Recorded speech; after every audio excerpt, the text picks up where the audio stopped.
किशन ने कार्तिक कोहली से कहा, भाई वो एक प्रॉब्लम हो गया है। किशन ने ज्यादा बोलने के बजाय कार्तिक कोहली के आगे एक टैब बढ़ा दिया। उसमें एक वीडियो प्ले हो रहा था। इस वीडियो को देखने के बाद कार्तिक कोहली का ब्लड प्रेशर हाई हो गया था।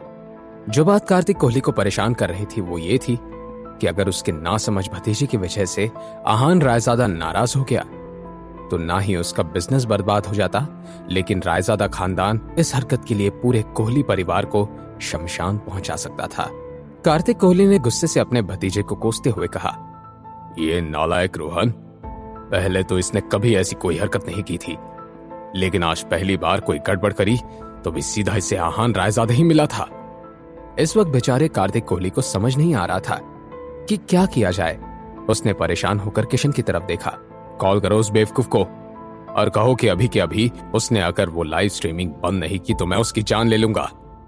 भाई मैं कब से कोशिश कर रहा हूं, मगर रोहन कॉल का जवाब नहीं दे रहा। ऊपर से आज वो अपने साथ किसी को लेकर भी नहीं गया है। क्या तुम्हें पता है कि रोहन इस वक्त कहाँ है? भाई वो 4 सीजन्स होटल में। चलो फिर, हमें अगर एक भी पल की देरी हो गई तो मुझे डर है कि कुछ बुरा हो जाएगा। जैसे ही किशन ने कार्तिक कोहली की बात सुनी, वो अपनी कार में बैठा और तुरंत ही दोनों रोहन और आहान के पास चले गए। दूसरी तरफ ग्लास बॉल रूम का माहौल थोड़ा गर्म हो गया था। रोहन, क्या तुम्हें याद है कि कुछ दिनों पहले रूपल के घर मैंने तुम्हें किस तरह का सबक सिखाया था? तुम्हारी हिम्मत ज्यादा बढ़ गई है। वैसे तो मुझे तुमसे कोई खास उम्मीद नहीं है, लेकिन क्या तुम्हारी बीवी या फिर तुम्हारी मदर इन लॉ ने मेरे बारे में कुछ भी नहीं बताया तुम्हें? मैं कौन हूं, मेरा फैमिली बैकग्राउंड क्या है, क्या तुम ये सब जानते नहीं हो? क्या ये मेरा जानना जरूरी है कि तुम कौन हो? हाँ, जरूरी है, क्योंकि अगर मेरे पेशेंस खत्म हो जाए तो तुम्हारे साथ क्या क्या हो सकता है इसका तुम्हें अंदाजा भी नहीं है। आहान हंसने लगा। अगले ही पल आहान चलते हुए रोहन कोहली के पास गया और उससे धीमी आवाज में बोला, मिस्टर रोहन कोहली, मुझे आपके फैमिली बैकग्राउंड का अच्छे से अंदाजा है, लेकिन मुझे लगता है कि आपको इस बात का अंदाजा नहीं है कि इस वक्त आपके कहने पर बाहर खड़े रिपोर्टर्स इस सब का लाइव स्ट्रीमिंग कर रहे हैं। जैसे ही रोहन ने लाइव स्ट्रीमिंग का जिक्र सुना, उसके पैरों तले जमीन ही सरक गई। रोहन को एकदम से याद आ गया कि अब तक जो अंदर की बातें बाहर आई थी वो लोगों तक पहुंच गई होंगी। सबसे पहले तो रोहन कोहली ने इशारे से लाइव स्ट्रीमिंग बंद करने को कहा, लेकिन कोई क्यों मानने वाला था, इसीलिए उसने वेटर को पुकारा, ग्लास वॉल रूम के पर्दे बंद कर दो, चारों तरफ से बंद करना, किसी को भी अंदर का कुछ दिखाई नहीं देना चाहिए और ना ही सुनाई देना चाहिए। वेटर ने तुरंत ही रोहन की बात पर हामी भर दी और रिमोट कंट्रोल से सारे पर्दे फैला दिए। तुमने अपने आप को समझते ही क्या हो, औकात क्या है तुम्हारी? कि तभी ग्लास वॉल रूम का दरवाजा बाहर से खुला।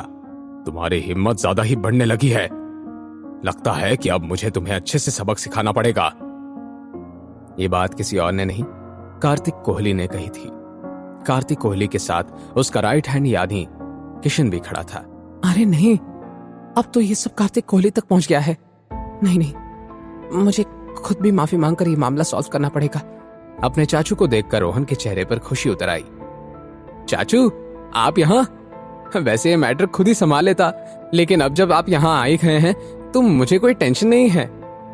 कार्तिक कोहली ने अपने इस नालायक भतीजे की बात को पूरी तरह से अनसुना कर दिया। उसका सारा ध्यान तो सिर्फ और सिर्फ आहान पर था। जरूर कार्तिक कोहली यहाँ अपने बिजनेस खोने के डर से आया होगा। मैंने सोचा नहीं था कि कार्तिक कोहली मुझे इतना सीरियसली लेगा। आहान ने ये सब सोचते हुए बस एक नजर शनाया की तरफ देखा। वो नहीं चाहता था कि उसकी असली पहचान शनाया के सामने आ जाए। इसी वजह से आहान ने कार्तिक कोहली को इस तरह देखा जैसे अंदर की बात अंदर ही रहे। मुझे लगता है कि तुम्हें सबक सिखाने की जरूरत है। ये सब क्या चल रहा है? क्या अभी भी तुम्हारे अंदर जिंदा रहने की तमन्ना बाकी है या फिर जान खोना चाहते हो तुम? चाचू, आप ये क्या कह रहे हैं? मेरी इस सब में कोई गलती नहीं है। जैसे ही रोहन ने अपनी बात खत्म की, अगले ही पल उसके मुंह पर एक जोर का थप्पड़ पड़ा। क्या तुम अपने होश में तो हो? तुम्हारी वजह से हमारे पूरे कोहली खानदान का नाम मिट्टी में मिल रहा है और ऊपर से तुम अपनी जबान लड़ाने से बाज नहीं आ रहे हो। क्या यही संस्कार दिए हैं हमने तुम्हें? अब तो कार्तिक चाचू ने मुझसे यही कहा है कि जो करना है करो, मैं सब संभाल लूंगा। तो फिर आज अचानक से उन्हें क्या हो गया है? रोहन ने मन ही मन में कहा। वो बहुत हैरान परेशान हो रहा था। ऐसे ही कुछ रिएक्शन शनाया का भी था। उसने अपने आंखों और कानों पर यकीन ही नहीं किया। ऐसा नहीं हो सकता। कार्तिक कोहली उन खानदानी लोगों में से नहीं है जो संस्कारों की बात करते हैं। जरूर कोई गड़बड़ है। क्या शनाया को सच का पता लगने वाला था? आगे इस लाइव डेट का क्या अंजाम दिखने वाला था? आहान इस सिचुएशन को कैसे संभालेगा?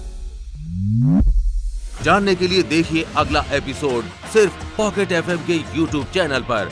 और सीक्रेट अमीरजादा के सारे एपिसोड्स को सुनने के लिए डिस्क्रिप्शन में दी हुई लिंक से डाउनलोड कीजिए पॉकेट एफएम ऐप।